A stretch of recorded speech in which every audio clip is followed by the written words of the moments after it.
আমি সেই নেতার নেতৃত্ব মানি যার পৃথিবীর টোটাল ব্যক্তি জীবদ্দশা যদি অ্যানালিসিস করেন, পৃথিবীর মুখে আমার নবীর মতো উত্তম আদর্শবান দ্বিতীয় আর কোন পার্সন নেই।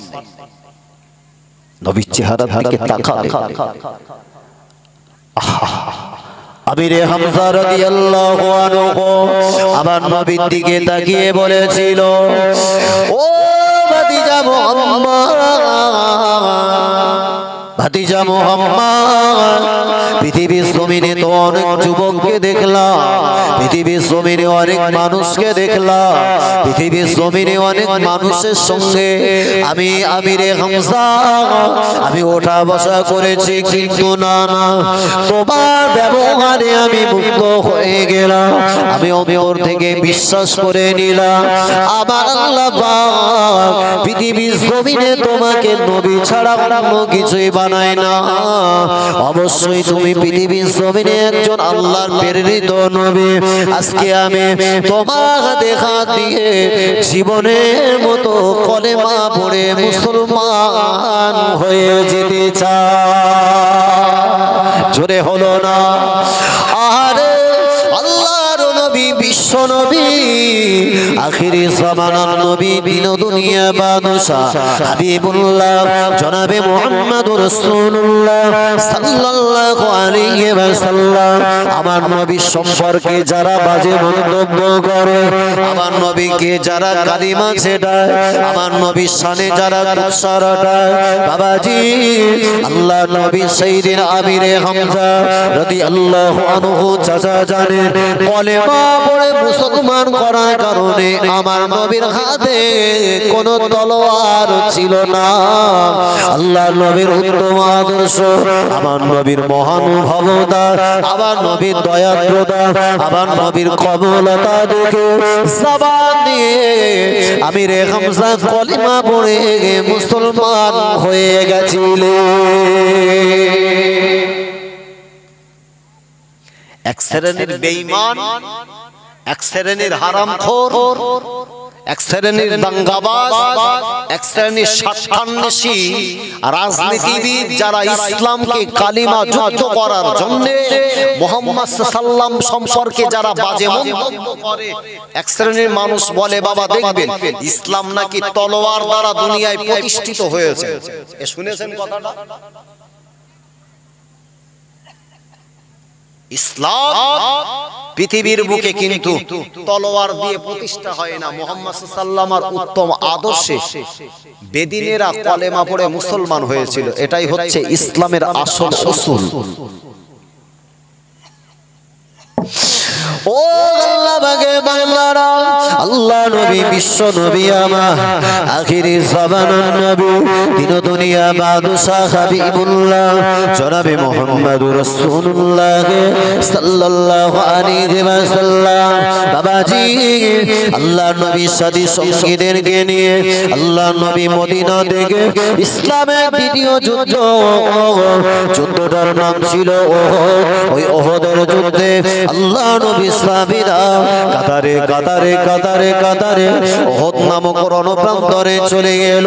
বাবাজি আল্লাহ নবী সাহাবীরা লক্ষ্য করে দেখে আমাদের যা সৈন্য সংখ্যা রয়েছে তার চাইতে অনেক গুণে সৈন্য সংখ্যা বেদিনদের তরফ থেকে আসে। আল্লাহ নবী বললেন বাবা সাহাবীরা, ও আমার সাহাবীরা চিন্তা করো না, আমি আল্লাহ নবী বলে দিলাম, আমি আল্লাহ নবী জানিয়ে দিলাম যদিও আমাদের সৈন্য সংখ্যা কম থাকে, আল্লাহ পাক আজকের এই বিপদের দিনে, আল্লাহ পাক এই মুসিবতের দিনে বেদিনদের এগেইনস্টে আল্লাহ আমাদেরকে বিজয় দান করে দেবে। ইসলামের দ্বিতীয় যুদ্ধ, যুদ্ধটার নাম বাবা কি বললাম? ওহদ। প্রথম যুদ্ধটা ছিল বদর। এই দ্বিতীয় যুদ্ধে মক্কার বেদিনদের পক্ষ থেকে যারা এসছে নবীর এগেইনস্টে যারা তলোয়ার চালিয়ে আমার নবীকে মেরে ফেলার ষড়যন্ত্রের নীল নকশা নিয়ে এসেছে, ওহদের প্রান্তরে নবী কিছু সাহাবা আসলে ওহদের প্রান্তরে সবাই একত্রিত জড়ো। এখন মক্কা থেকে যারা এসেছে বদরের প্রথম যুদ্ধে একটা বেদিন ইহুদির বউ যার স্বামী বদর নামীয় প্রান্তরে মৃত্যুবরণ করেছিল বেদিনদের পক্ষ হয়ে যুদ্ধ করে এক কথায় হত্যা হয়েছে মুসলমানদের তলোয়ারের আঘাতে। এখন যে মানুষটা ওই বদরের প্রান্তরে তলোয়ার দিয়ে আঘাত করেছিলেন বিশ্বনবীর সাহাবা নবীর আপন চাচা, কিতাবের ভিতরে যার নাম দেখতে পাওয়া যায় হযরত আমিরে হামজা, যিনি আমার নবীর অত্যন্ত মহব্বতের চাচা। এই ওহদের প্রান্তরে এসেছে, আসবার পরে আল্লাহর নবী বিশ্বনবী মুহাম্মদ সাল্লাল্লাহু আলাইহি ওয়াসাল্লামের সাহাবা হুজুর রহমান বীর বিক্রমে বাবার যুদ্ধ করছেন। এখন এমত অবস্থাতে যুদ্ধ যখন মুসলমানদের দখল, কিন্তু আস্তে আস্তে যখন বেদিনরা মুহাম্মদ সাল্লাম এবং তার সাথী সঙ্গীদের আক্রমণে যারা পালাচ্ছিল, এরা গানিমাতের মাল নেবার জন্য সবাই হামাগুড়ি দিয়ে বলেছে। পিছন দিক থেকে তারা গুহার ভিতর দিয়ে ঢুকে মুসলমানদের পিছন থেকে অ্যাটাক করেছে বেদিনীরা। তার ভিতর থেকে ওই মক্কার একজন মহিলা ও একটা লোক ভাড়া করেছে। ইসলামের ইতিহাস অ্যানালিসিস করলে দেখা যায় কিতাবের ভিতরে নাম এসেছে, নাম তার হচ্ছে ওয়াহশী। ওই ওয়াহশীকে বলা হলো আমার স্বামীর হত্যাকারী আমিরে হামজা, যে বদরের প্রান্তরে আমার স্বামীকে হত্যা করেছে। যদি আমার স্বামীর হত্যাকারীর মাথাটা যদি আমার কাছে এনে দিতে পারো 100 উট তোমাকে উপহার দেওয়া। নবীর চাচা আমির হামজাকে হত্যা করবে বলে কিতাবের ভিতরে নাম এলো, নাম হচ্ছে তার ওয়াহশী। হাতে একটা খঞ্জর নিয়েছে, ছোট আকৃতির একটা ধারালো অস্ত্র। ওটা নিয়ে পাহাড়ের একটা পাদদেশে চুপটি মেরে আত্মগোপন করে বসে আছে অপেক্ষাতে। যখনই সুযোগ আসবে নবীর চাচা আমির হামজাকে হত্যা করবে বলে একেবারেই ওত পেতে বসে থাকা।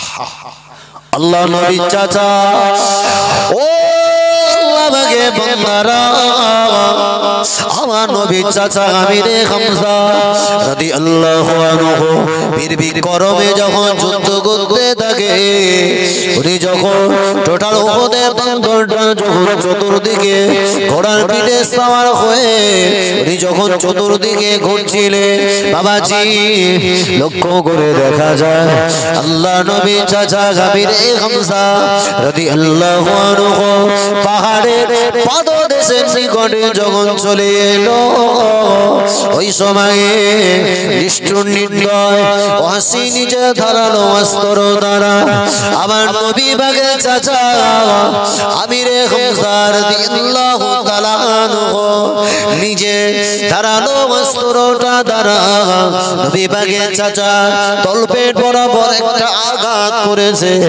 আল্লাহ নবী চাচা আমিরে হামজা আর উটের উপরে দাঁড়িয়ে থাকতে পারে না, বাবাজি জমিনের উপরে লটকে গিয়েছে।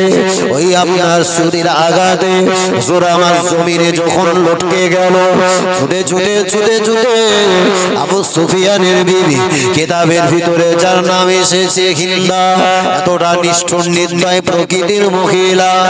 আহারে আল্লাহর নবীর চাচা সাথে আমিরে হামজা রাদিয়াল্লাহু তাআলা আনহু হুজুরের যখন রক্তমাখা শরীর, হুজুরের খুন মাখা শরীরটা ওহদ প্রান্তরে যখন পড়ে রইল, হুজুর আর দাঁড়াতে পারে না। রক্তমাখা শরীর যখন উঠতে গেলে জমিনে আবার দম করে পড়ে গেলে, আরে আল্লাহ নবীর চাচা আমিরে হামজা রাদিয়াল্লাহু আনহুর বুকের উপরে চড়ে বসলো। আবু সুফিয়ানের বিবি হিন্দা বুকের উপরে চড়ে বসে আমার নবী পাকের চাচা আমিরে হামজা রাদিয়াল্লাহু আনহু বাবাজি বকটা বিদীর্ণ করেছে। বাবা বুকটাকে চতুর্দিক থেকে ফেড়ে ফেলে আবার নবী চাচা আমিরে হামজা রাদিয়াল্লাহু আনহু কলিজাটা নিজের হাতে টেনে তুললে এত জ্বালা যন্ত্রণায় ছটফট করে। চাচা যান জমিনের উপরে পড়ে লুটোপুটি লুটোপুটি লুটোপুটি লুটোপুটি খায়। ওই সময়ে নিষ্ঠুর হিন্দা চাচা জানের কলিজাটা টেনে বার করে নিজের গালেতে দিলে আল্লাহ নবীর চাচা আমিরে হামজা রাদিয়াল্লাহু আনহু কলিজাটাকে নিয়ে গালেতে দিয়ে চিবাতে শুরু করলেন। এক পর্যায়ে আমার নবীর চাচা ইন্তেকাল বরণ করে ওফাত হয়ে গেল।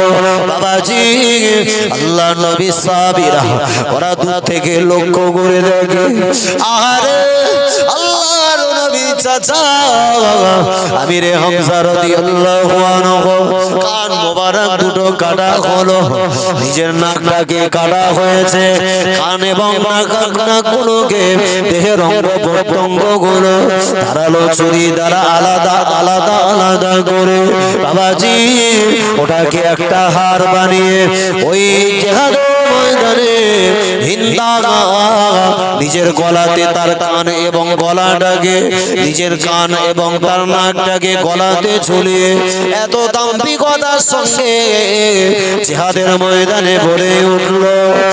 ও মদিনার মুহাম্মদ পৃথিবীর জমিনে তোমার চাচা যাকে শহীদ করে দিয়েছি, সর্বোপরি তোমার চাচা জানে কলিজাটাকে টেনে বার করে জীবনের মতো তার কলিজাটা নিজের জবান দিয়ে চিবিয়েছে। আল্লাহ নবী হযরতে আমিরে হামজা রাদিয়াল্লাহু তাআলা আনহু রক্তমাখা শরীর, খুনমাখা শরীর, ছিন্ন ভিন্ন শরীরটা আল্লাহ পাকে জমিনের উপরে পড়ে আছে। যুদ্ধ যখন শেষ হয়ে গেল বাবাজি আল্লাহ নবী সাহাবীদের ডাক দিল, ও আমার সাহাবীরা আমি বিশ্ব নবী সবাইকে তো দেখতে পাই, আমার চাচা আমিরে হামজাকে কেন দেখতে পাই না? আমার চাচা আমিরে হামজা কোথায়? আল্লাহ নবী সাহাবীরা সমস্ত ওহদের ময়দানটা তালাশ করে, যতগুলো মানুষ জিন্দা হালাতে ছিল বাবাজি ওই জিন্দা মানুষদের ভিতরে নবীর চাচা আমিরে হামজাকে দেখতে পাওয়া যায় না। আহারে আল্লাহর নবীর সাহাবীরা আমার নবীর কাছে গুটি গুটি গুটি গুটি গুটি গুটি ভাই আল্লাহর নবীর নিকটে চলে এসে আমার নবীকে বললে, ইয়া রাসূলুল্লাহ ইয়া হাবিবাল্লাহ হুজুর আপনাকে কি দুঃখের কথা শোনাবো? আপনার চাচা আমিরে হামজা দেহটা রক্তাক্ত করেছে, বেঈমান ওই ওয়াহশী এবং হিন্দা সম্মিলিত ভাবে আপনার চাচার দেহটা ক্ষত বিক্ষত করে জমিনের উপরে রক্তমাখা শরীরটা ফেলে পালিয়ে গেছে। আল্লাহ নবী কথাটা শুনলে আল্লাহ নবী কথাগুলো শুনবা পরে আমার নবীর চোখ দ্বারা টপটপ করে পানি গড়িয়ে যায়। আল্লাহ নবী ওই সময় চাচা জানে লাশ মোবারক খানা যেখানে রাখা ছিল আল্লাহ নবী ছুটে ছুটে চাচা জানের নিকটে আসবা পরে আল্লাহ নবী দেখে আমার চাচা জান ওই জিহাদের ময়দানে রক্তমাখা শরীরে পড়ে আছে। আল্লাহ নবী চেহারা খানা দেখলে দেহটা বিদীর্ণ করে দিয়েছে। আল্লাহ নবী চোখে পানি ধরে রাখতে পারে না।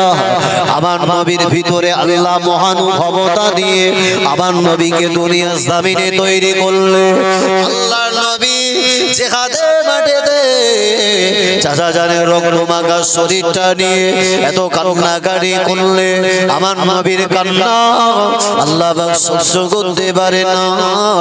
আল্লাহ পাক আমার নবীকে সান্ত্বনা দিলে, ও আমার হাবিব আপনি কাঁদবেন না, আল্লাহ আপনার কান্না সহ্য করতে পারেন না। আল্লাহ পাক আল্লাহর আসমান থেকে জানিয়ে দিয়েছে যে চাচা জান আপনার জিহাদের ময়দানে শহীদ হয়ে গেছে। আমার আল্লাহ পাক আপনার চাচা জানের উপরে খুশি হয়ে গিয়ে আল্লাহ পাকে জান্নাতের দরওয়াজা আপনার চাচা জানের জন্য আমার আল্লাহ খুলে দিয়েছে।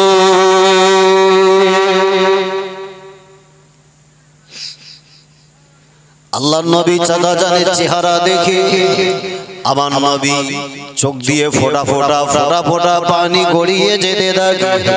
আল্লাহর নবী দেখে মক্কার বেদীনদেরকে ডেকে বলল, এ বেদীনেরা, একটা মানুষের প্রতি অবশ্যই শত্রুতা থাকতে পারে। একটা মানুষ ইন্তেকাল বরণ করবা পরে তার প্রতি জুলুম করা, তার প্রতি অত্যাচার করা পৃথিবীর একটা অমানবিক পরিচয় এটা দেওয়া হয়। আমার আল্লাহ নবী বিশ্ব নবী নবী সাহাবীদেরকে জিজ্ঞাসা করলেন, ও আমার সাহাবীরা, এমন নিষ্ঠুরতার পরিচয় কে দিল? আল্লাহর নবী কথাটা শুনলে ওয়াসির নামটা আমার নবীকে জানানো হলো, হিন্দার নামটা আমার নবীকে জানানো হলো। আহারে আল্লাহর নবী ওই চাচা জানের কথাটা আমার নবীর যখন মনে পড়তো, আল্লাহ নবী চাচা জানের কথাটা লাশ মোবারকটা আমার নবীর চোখের সামনে যেন ভেসে ওঠে। আল্লাহ নবী টুকুরে টুকুরে কাঁদতে, চাচা জানের জন্য আমার নবী দোয়া করতে।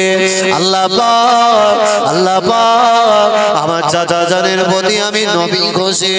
ও রব্বুল আলামিন, আল্লাহ পাক, আপনি আমার চাচা জানের উপরে খুশি হয়ে যান। একটা বছর পার হয়ে গেল, দুটো বছর পার হয়ে গেল, তিনটে বছর অতিবাহিত হয়ে গেল। আল্লাহ নবী বিশ্ব নবী তাদের কথা নাম মনে রাখলে ওরা আমার নবীর নিকটে আসতে ভয় করে। ও জওয়ানেরা শুনে রাখো, আমার নবী পৃথিবীর জমিনের সর্বশ্রেষ্ঠ মহানায়ক, আমার নবী পৃথিবীর জমিনের সর্বশ্রেষ্ঠ রাষ্ট্রনায়ক। কেন পৃথিবীর জমিনে আমার নবী সর্বশ্রেষ্ঠ নেতা? কেন পৃথিবীর জমিনে আমরা আমাদের নবীকে সর্বাপেক্ষা উত্তম মডেল কেন বলেছে? বাবাজি, আল্লাহ নবী যখন আমার নবী বাগের মক্কা বিজয় হয়ে গেল, আল্লাহ নবী গুটি গুটি ভাই আল্লাহ নবী মদিনার জমিন থেকে মক্কার অভিমুখে আসে। আমার নবী আসবার সংবাদটা মক্কার অলিতে গলিতে যখন রটিয়ে গেল, ওই মদিনার জমিন থেকে আসবার সময় মক্কা মানুষেরা ভীতু সন্ত্রস্ত হয়ে গেল। আল্লাহ নবী বিশ্ব নবীর কথাটা শুনবা পরে পৃথিবীর জমিনে আবার নবী পাকের চাচা হযরত আমিরে হামজার হত্যাকারী ওই ওয়াসি এবং হিন্দা ওদের অন্তরে একটু ভীত সন্ত্রস্ত হয়ে গেল। কেন না যে নবী চাচা জানকে এতটা নির্মমভাবে হত্যা করেছি, ওই বিশ্ব নবী যদি আমাদের হাতে পেয়ে যায়, আল্লাহ নবী আমাদের ছেড়ে দেবে না। আল্লাহ নবী গুটি গুটি গুটি গুটি ভাই আল্লাহ নবী যখন মক্কা অভিমুখে আসলেন, আল্লাহ নবী মক্কা জমিনে আসবারে মক্কা মানুষদেরকে ডেকে বলেছিল, ও মক্কা মানুষেরা, আমি মুহাম্মদ জানিয়ে দিলাম, আমি মুহাম্মদ বলে দিলাম, এই মক্কা জমিন থেকে যে মুহাম্মদকে তাড়িয়ে দিয়েছো, এই মুহাম্মদ আবার মক্কা জমিনে ফিরে এসেছে। কিন্তু আমি আল্লাহ নবী বলে দিলাম, আমি মুহাম্মদ প্রতিশোধের আগুনে বিশ্বাসী নয়। আমি মুহাম্মদ আমার পক্ষ থেকে, আমার সাহাবীদের পক্ষ থেকে সকলের জন্য নিরাপত্তার দায়িত্ব নিয়ে নিলাম। জোরে হয় না, চিল্লে হবে না। এই মক্কা থেকে আমার নবীকে জুলুম অত্যাচারের স্টিম রোলার চালিয়েছে, বাধ্য হয়ে নবী মদিনায় হিজরত করলেন। সেদিন চাইলে বিশ্ব নবী টোটাল মক্কা নগরীতে আমার নবী রক্তের বন্যা বইয়ে দিতে পারতেন। আল্লাহর নবী বললেন, প্রতিশোধের আগুনে বিশ্বাসী মুহাম্মদ নয়, সর্বপ্রতি দুনিয়ার জমিনে শান্তি প্রতিষ্ঠায় মুহাম্মাদের আগমন। আমি মুহাম্মদ চাই না আমার দ্বারা পৃথিবীর জমিনে খুনোখুনি রক্তপাত হোক, এর নাম হচ্ছে মুহাম্মদ। একবার জোরে বলুন সুবহানাল্লাহ। কোন আদর্শ মুহাম্মাদের পড়েছে? যারা আমার নবীর জীবন আদর্শ নিয়ে যারা কালিমা ছেড়ে, আমার নবীর 63 বছর জিন্দেগি যদি অ্যানালিসিস করেন, মেন্টালিটি সেন্স সম্পূর্ণ আলাদা হয়ে অজান্তে কলেমা পড়ে মুসলমান হয়ে যাবে। এক বছরে বলুন সুবহানাল্লাহ। আমার নবীর 63 বছর জিন্দেগি জানেন। এই নবীর চাচার হত্যাকারী ওয়াহশী হিন্দা গুটি গুটি গুটি গুটি পায়ে আল্লাহর নবীর একটা মজলিসের একদম পিছনে এসে বসে। আমার নবী লক্ষ্য করে দেখলে কে জানো পিছনে বসে। আমার নবী জিজ্ঞেস করলে, বাবা সাহাবীরা, ওই যে মানুষটাকে দেখতে পায় কি? ইয়া রাসূলুল্লাহ, ও হচ্ছে আবু সুফিয়ানের বিবি হিন্দা, অপর দিকে রয়েছে ওয়াহশী, যারা আপনার চাচা নির্মমভাবে হত্যাকারী। আমার নবী তাদের কথাটা শুনবার পরে নবী চোখে পানি ধরে রাখতে পারে না। কেন না? এরা তো সেই নিষ্ঠুর নির্দয় মানুষ যারা আমার চাচা জানকে নির্মমভাবে কলিজা টেনে বার করে ছিঁড়ে খেয়েছে। এরা কতটা নিষ্ঠুর আর নির্দয় পরিচয় এরা দিয়েছে। আমি নবী চাইলে আজকে আমার হাত থেকে এরা রেহাই পেতে পারে না। ওরা ভয়ে আসে না। আল্লাহ নবী ওই সময় বলেছিল, ও বাবা শুনে রাখো, আমি মোহাম্মদ জানিয়ে দিলাম, তুমি যতদিন জিন্দেগিতে বেঁচে থাকবে, হ্যাঁ জিন্দেগিতে আমার নিকটে কখনো আসবে না।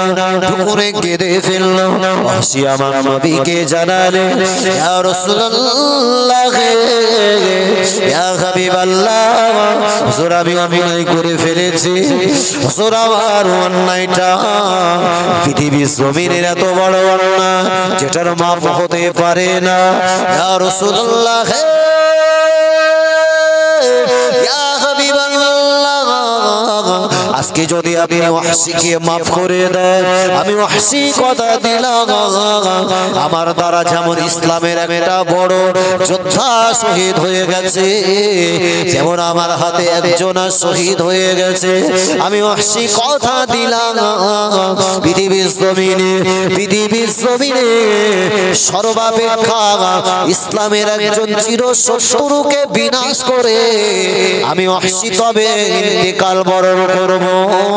কিতাব সাক্ষ্য দেয়, আল্লাহ নবীর ইন্তেকালের পরে, আমার নবীর ওফাতের পরে ইসলাম জাহানের খলিফা আবু বকর সিদ্দিক রাদিয়াল্লাহু আনহু জীবদ্দশাতে পৃথিবীর জমিনে যিনি নবী দাবি করেছিলেন, বাবাজি কিতাবের ভিতরে যার নাম পাওয়া যায় মুসাইলামা বিল কাযযাব, ওই মুসাইলামা বিল কাযযাবকে ওয়াহশী নিজের হাত দ্বারা তাকে শিরচ্ছেদ করে ওই দিন দাঁড়িয়ে বলেছিলেন, ও রব্বুল আলামিন, আল্লাহ পাক পৃথিবীর জমিনে আমার দ্বারা আমার নবীর চাচা আমিরে হামজা শাহাদাত বরণ করেছে, ওটা আমার জীবনের বড় পাপ।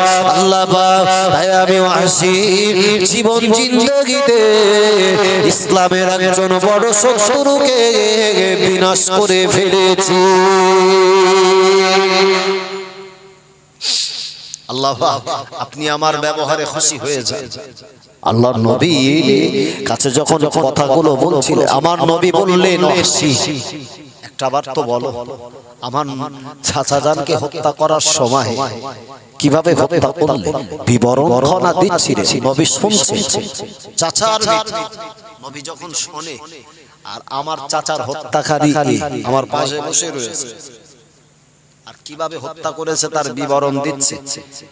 এই পৃথিবীর জমিনের আমরা যারা বিচারণশীল মানুষ, আমার চাচার হত্যাকারী যদি আমার চাচার ওইভাবে নির্মমভাবে হত্যা করে আর আমার পাশে বসে যদি তার বর্ণনা দেয়, জমিনে দেড়কে থাকবে বলে মনে হয়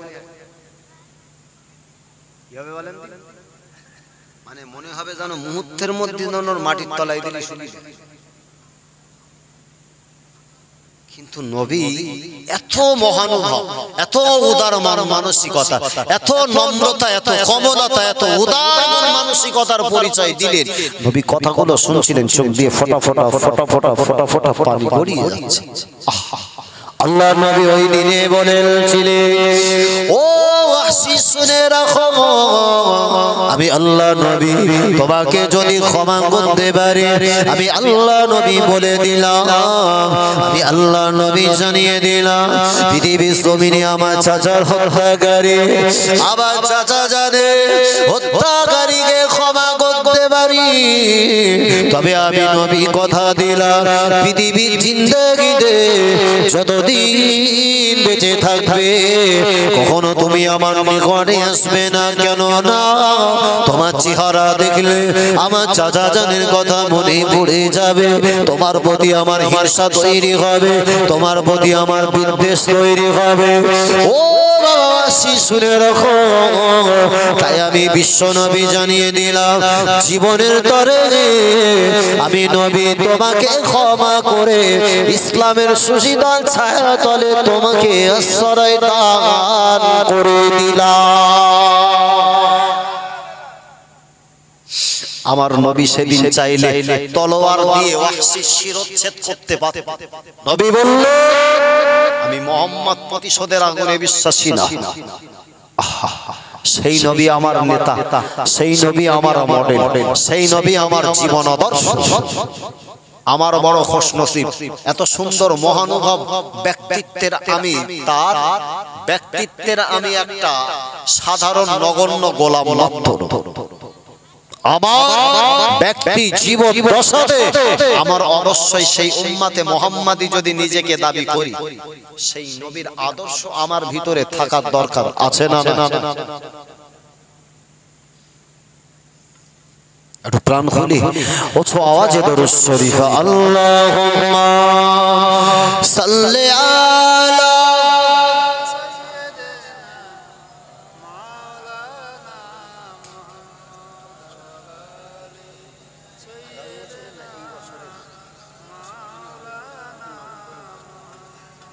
আল্লাহুম্মা সাল্লি আলা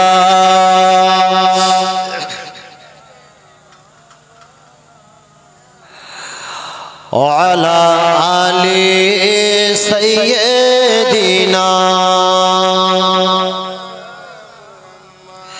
হারিয়ে যাব একদিন আমি রব নাগে ভুবনে চিরদিন, হারিয়ে যাব একদিন আমি রব নাগে ভুবনে চিরদিন। আল্লাহুম্মা সাল্লি আলা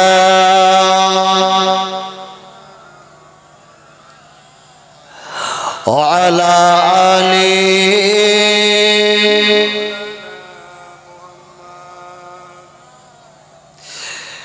ক্ষমা করে দিও তোমরা আমার, ভুল করে থাকি যদি কোনদিন, হারিয়ে যাব একদিন আমি রব নাগে ভুবনে চিরদিন, হারিয়ে যাব একদিন আমি রব নাগে ভুবনে চিরদিন।